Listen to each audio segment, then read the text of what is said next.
Oke, kawan-kawan semuanya. Assalamualaikum warahmatullahi wabarakatuh. Seperti biasa, gue balik lagi di channel YouTube ini ya. Oke, untuk kesempatan kali ini seperti biasa gue ingin sedikit melanjutkan lah ya pembahasan berbagai macam statement-statement dari Mukidi yang semakin menunjukkan bahwa Mukidi ini sedang dalam kondisi panik sebenarnya. Karena Mukidi ini menginginkan ya supaya Pak Prabowo itu menjadi presiden 2 periode pada pemilu 2029. Sehingga Mukidi ini mengerahkan relawannya ya dengan berbagai macam ormas unsur gitu ya untuk mendukung Prabowo Gibran 2 periode pada pemilu 2029 besok. Ini sebenarnya kan kalau kita ngelihat secara kasat mata memang ada namanya kalkulasi politik.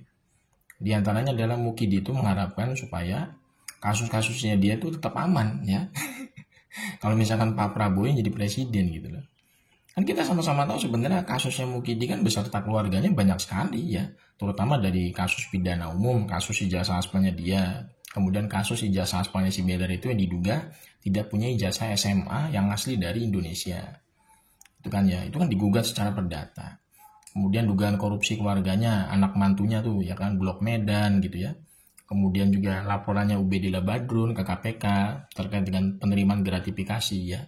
Dugaan penerimaan gratifikasi yang diterima oleh si Beler dan Geseng Pangarep waktu kemarin mereka berdua itu membuat semacam usaha martabak dan pisang goreng gitu ya.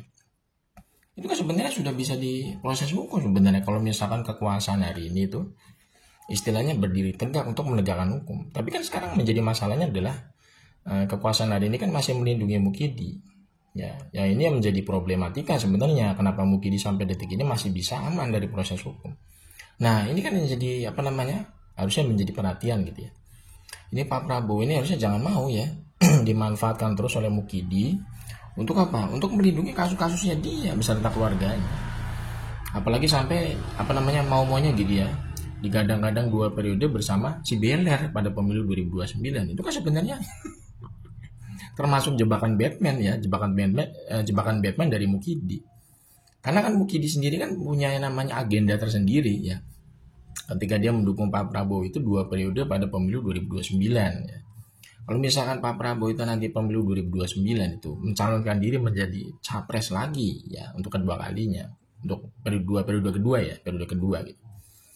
Itu kan sebenarnya nanti kan kalau misalkan si Beler itu menjadi cawapresnya lagi ya, bersama beliau, itu kan menjadi sesuatu yang sangat riskan ya kalau kita ngelihat secara hitung-hitungan politik ya. Karena ketika Pak Prabowo besok itu pemilu 2029 itu mencalonkan diri menjadi capres lagi, usia beliau kan semakin sepuh ya. Usianya udah 80 lebih gitu loh. Ini tentu menjadi sesuatu yang sangat kurang performs lah kalau kita lihat gitu ya. Dikhawatirkan itu nanti kan bisa jadi nanti kalau Pak Prabowo sampai berhalangan tetap gitu loh menjadi presiden di tengah jalan karena kondisi kesehatan yang tidak memungkinkan. Ya kan? Di satu sisi si Beler itu jadi wapresnya lagi. Ya kan otomatis kan si wapresnya ini akan naik menjadi presiden penggantinya Pak Prabowo. Nah ini yang diinginkan oleh Mukidi sebenarnya. Ketika Mukidi ini mendukung Prabowo Gibran 2 periode pada pemilu 2029. Harusnya Pak Prabowo ini jangan mau gitu ya dimanfaatkan atau didesak-desak supaya maju bersama si Beler lagi pada pemilu 2029 besok. Harusnya kalau misalkan Pak Prabowo ini masih memiliki yang namanya patriotisme ya, kecintaan dengan tanah air kita ya. Harusnya beliau itu memberikan semacam estafet sebenarnya kepemimpinan untuk jangka panjang ya, terutama pada tahun 2029 besok sampai seterusnya. Itu kepada orang-orang yang punya integritas, orang-orang yang punya kejujuran dan punya etika ketika menjadi pemimpin bangsa ini. Jadi Pak Prabowo itu memberikan estafet sebenarnya kepada pemimpin selanjutnya selain beliau, setelah beliau gitu ya. Nah, yang sebenarnya kita perhatikan gak usah pemilu 2029 sebenarnya ya. Yang saat ini sebenarnya harus dijadikan semacam perhatian penuh oleh Pak Prabowo adalah terkait dengan proses penegakan hukumnya terhadap Mukidi ini beserta keluarganya yang saat ini memang sudah banyak digugat secara hukum, baik secara pidana maupun perdata gitu ya. Karena kita bisa melihat sendiri kasus ijazah aspalnya Mukidi ini kan sampai sekarang kan belum selesai. Karena memang masih dilindungi oleh kekuasaan hari ini gitu kan ya. Nah kalau misalkan Pak Prabowo ini masih terus istilahnya melindungi Mukidi ini dari proses hukum, ya ini tentu menjadi sesuatu yang sangat dibilang ya berbahaya juga buat beliau sendiri sebagai penguasa. Karena nanti kan bisa jadi ya di tengah jalan ya, ketika Mukidi ini bisa lolos dari proses hukum karena dibantu oleh kekuasaan beliau, itu bukan tidak mungkin Mukidi itu kan menikung beliau dari belakang di tengah jalan. Ya kan, lewat siapa? Ya lewat berbagai macam orang-orang titipannya dia di kabinet beliau.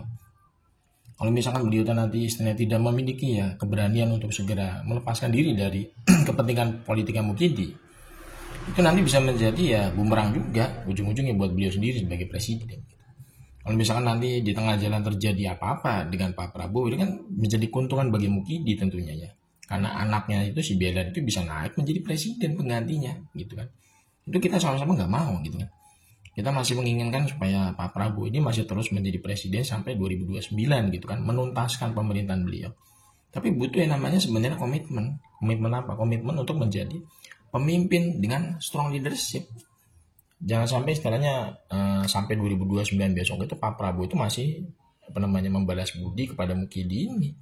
Sampai tidak mau yang namanya menegakkan proses keadilan, terutama keadilan hukum ya terkait dengan proses berbagai macam dugaan-dugaan pidana yang dilakukan oleh Mukidi dan keluarganya ini gitu loh. Makanya menurut gue sih sebenarnya sekarang kuncinya ada di Pak Prabowo ya.